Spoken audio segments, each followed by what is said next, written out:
Okay, what we've got here is a Ferrari 308 headlamp lift motor that came in for repairs.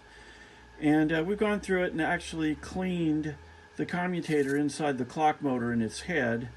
It had a couple of carbon tracks on it indicating that it was had dirty contacts inside the clock motor. We've cleaned it all up and we've got it back together.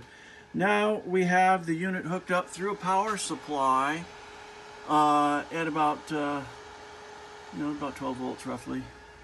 And we're going to demonstrate the operation of the motor that, of course, fires 180 degrees and stops by itself, and then another 180 degrees and stop by itself.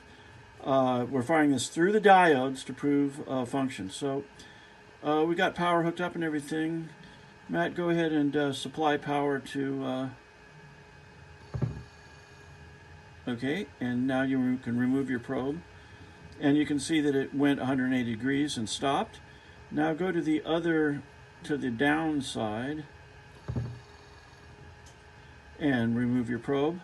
Very good, and this indicates that the motor is operating correctly in both a lift and drop.